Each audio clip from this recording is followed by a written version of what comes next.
Good morning, everybody. Back at you, Professor Reese with African American history. My goodness, haven't we come a long way? We went all the way from the continent of Africa to Africa before slavery, to Jim Crow laws, to migration, to the Harlem Renaissance. We talked about civil rights, the two leaders, Dr. King, Malcolm X. So we fast forwarded. Now we're in the 20th century, but we're looking at today. Today. What is happening in the lives of African Americans today? So let's take a look. All right. We've got the state of California, which is currently leading the discussion on slavery reparations. And what that means is because our ancestors, our people, suffered so inhumanely behind the culture and the traditions of another race, legislators, people that make laws, are looking to make reparations, which means I want to apologize, I want to make this right. How can I make this right? Can I give you a big fact check, say I'm sorry, and then make it right? What can I do to take away the inhumane way that you were treated? So that's one of the things that are going on in the state of California. Then we have the pushback against police brutality that has spread to other countries, never mind our own. Here, that police brutality has been incredibly harmful, incredible to me in just the sense that it's even happening at this point, our juncture of our lives. We're almost in 2022, and we have the police force that are brutalizing and killing African Americans. There are business efforts to support the Black Lives Matter movement, hashtag Black Lives Matter. I love that the movement started from Twitter, etc., and we picked it up and ran with it, and now it's become a cause. Some want to say all lives matter, and all lives do matter. But in this case, we're not talking about all lives. We're inclusive of all lives, but we're talking about Black lives in particular.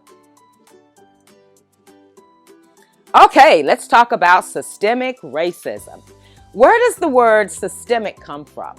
If we look at it, my wonderful English folk that love vocabulary will see that systemic comes from the word system. So a system of racism, or systemic racism as it's being called. Systemic racism is the ability for white America to continue to control the lives of Black and brown people through so many different institutions and ways. We're controlled through education. We're controlled through employment. We're controlled through homes, living, even from the things that we buy daily. Look at what we have in our neighborhoods versus what some folk have in their neighborhoods. I don't want to go into my particular case, but something like this happened to me here recently.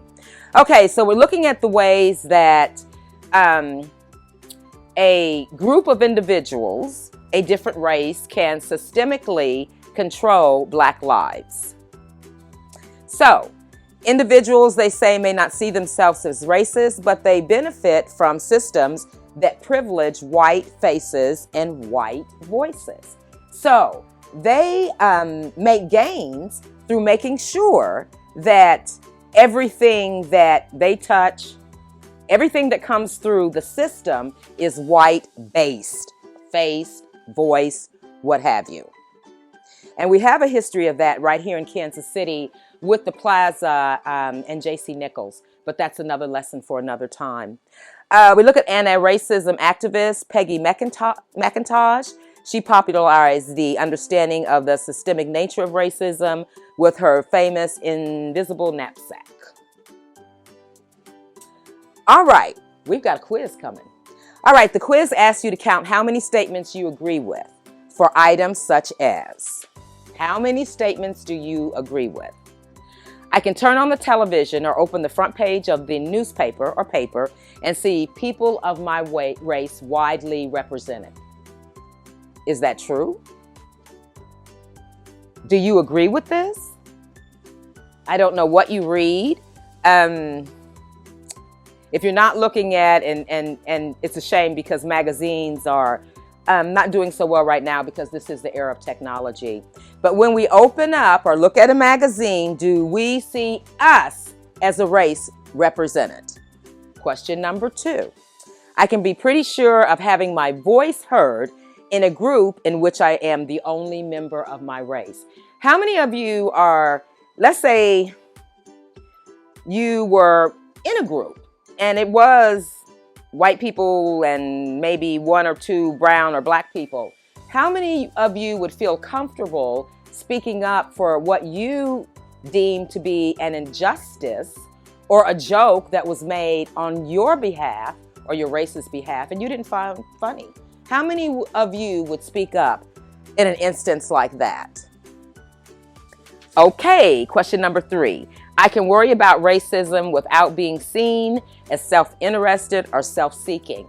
So what that means, to break it down, is basically, if you talk about racism in a group, does that mean that you are so one-sided, one-minded, that you cannot see the bigger picture or a whole of racism? All you can see is, because I am a black and a brown person, racism exists, and this is all there is to it. You people are terrible, and so on and so forth. Can you see outside that bigger box?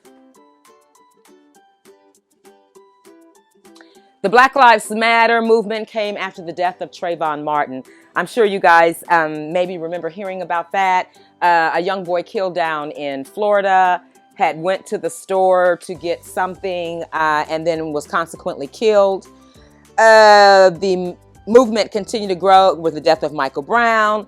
Both of these men were black, unarmed, shot and killed. Martin was 17, killed by George Zimmerman in 2012. That's when this thing started growing.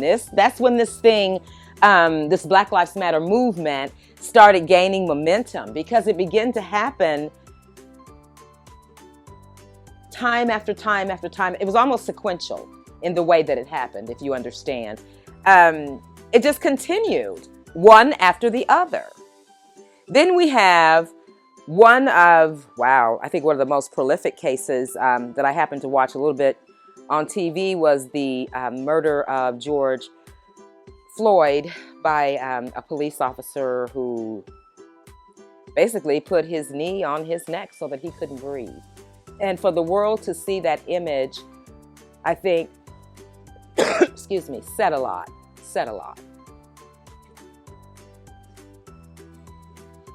Okay, so what's next? I know in Kansas City, our police force is working with the mayor. They're working with community leaders to come to the table and begin to have a relationship with law enforcement. So that's one of the things here in Kansas City that we're working towards. I know here in our school district, we are reintroducing, I don't think it was out of every building or school, but we are reintroducing African American history in the classroom, since that is so important. And I think it'd be something that you have to take or should take in order to graduate, because I see things as spectrums, many colors, many visions, many layers. And so until you understand and can peel back each layer one by one, you'll never understand the whole of it. So I think that's kind of where we're going now. Hopefully, individuals that are not of black and brown color will begin to respect, admire, judge us for just who we are, individuals just as they are. So I hope that that's coming down the spectrum. Okay, so there's no easy way to fix the solution. Of course, I can't give answers. Coming from our history and our background, there's so much pain and hurt there that it may take a while before we're able to move into another direction, but I think it can be done. And so we need to be a witness that Black Lives Matter and we are precious in the eyes of God, and that Black lives and all lives matter. Thank you so much. We're going to leave with that African proverb again. A king is not happy unless his heart is happy. I want to thank you so much for your time. Have a wonderful day. Bye now.